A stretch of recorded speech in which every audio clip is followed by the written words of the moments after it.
Khoksa রমানাথপুর school and কলেজের একটি নতুন ভবন নির্মাণকে কেন্দ্র করে স্থানীয় খেলোয়াড় এবং স্কুল কর্তৃপক্ষের সালিশি বৈঠক চলছিল। বৈঠকের এক পর্যায়ে উত্তেজনা পরিবেশ সৃষ্টি হয়।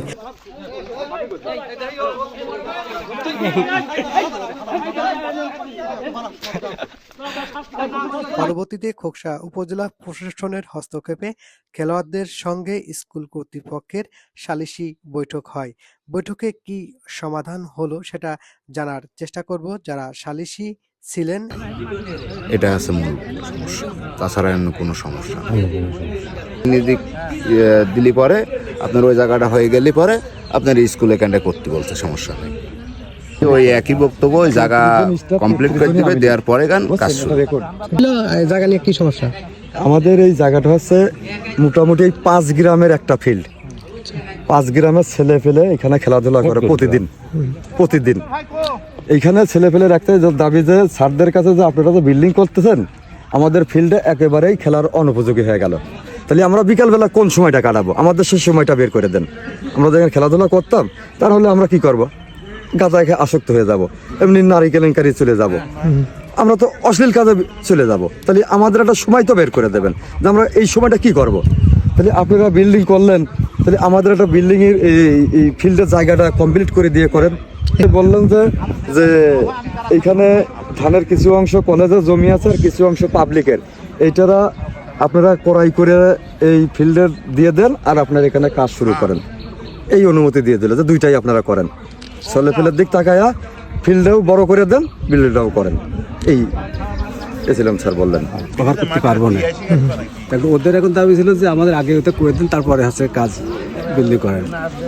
সেটা তো একটা বিল্ডিং হলে পরে আমরা দেখাচ্ছি ওইসব ঘরও ভাঙতে পারি, তখন কাঁচা ঘর তো তখন দরকার নেই, পাকা বিল্ডিং হয়ে গেলে পারে। আর এখানে যে আমাদের একটু জমি আছে আর একটু জমির সাথে কথাবার্তা চলতেছে, একদিনে তো সব সমাধান হয় না। ধীরে ধীরে অল্প একটু জায়গার পর আমার এই স্কুলটা শুরু হয়েছিল, এখন আমার 3 একরের উপর জমি, সব কিছু দিনে দিনে হয়েছে। আশা করি ভবিষ্যতে আমরা এটুক দিয়ে একদম কেন্দ্র পর্যন্ত, যে নিচের জায়গাটা কেন্দ্র পর্যন্ত আমাদের যাওয়ার চিন্তা হয়, ওইদিকে একটা জায়গায় নামা দেখার করবো, ফিল্ড একটু বৃদ্ধি পাবি, এগুলো আমাদের আছে। উনি কি একই মত প্রকাশ করেছেন স্থানীয়দের সঙ্গে? স্যার এসেও বলেছে যে ওনাদের কাছে বলে গেছে যে স্যার আমাদের এখানে যেহেতু জমি আছে একটু আমাদের এখনই ভেঙে দেওয়ার কথা বললে আমরা লোক লাগাই দিচ্ছি, ওদের কাছে এসে একটু ভয় দিচ্ছে। আর এটা কথাবার্তা বলিয়ে তারপরে দেখা যাচ্ছে আমাদের বাইরে জায়গা আছে, প্রতিষ্ঠানের বাইরে জায়গা যদি আওয়াজ করে হোক আর যদি বিক্রি করা তাহলে মূল্য দিয়ে যেভাবে হোক আমরা একটু রাখার জন্য ইনশাল্লাহ যত দ্রুত সম্ভব চেষ্টা করতেছি। আমরা জানি না, এটা প্রিন্সিপাল স্যার জানে আর এলাকার লোকজন জানে। আমাদেরকে প্রিন্সিপাল স্যার বললে যে একটু ধৈর্য ধরেন, সব সমাধান হবে। আমরা প্রিন্সিপাল স্যারের মুখের দিকে তাকাই আছি। কত টাকার কাজ আর কি কাজ? এটা একটা নতুন বিল্ডিং, 4তলা ভবন, 4তলা ফাউন্ডেশন, 1তলা কমপ্লিট ভবন। এটা তো ওই যে শিক্ষা প্রকৌশলীর কাজ। কত টাকা? আমার এটা একটু জানা নাই। 1 কোটি প্লাস, কত আমি একরের ফিগারটা জানি না।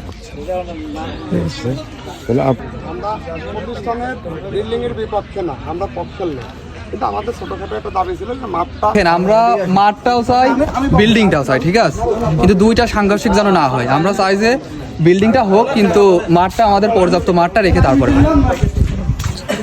পর্যাপ্ত রাখার জায়গা কি আছে? হ্যাঁ, পর্যাপ্ত জায়গা আছে। কোথায়?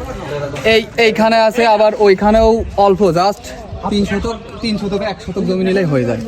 এখন ছাড়ের ওই সদিচ্ছাটা এখন কি সমাধান হলো?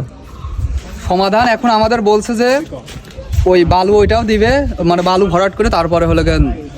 এতে কি আপনারা খুশি? হ্যাঁ, আমাদের খুশি। আমাদের ওই পুরাটা ওইটাও ভরাট করতে হবে, ভরাট করলে তাহলে আমরা খুশি, তা না হলে আমরা কাজে বাধা দিব।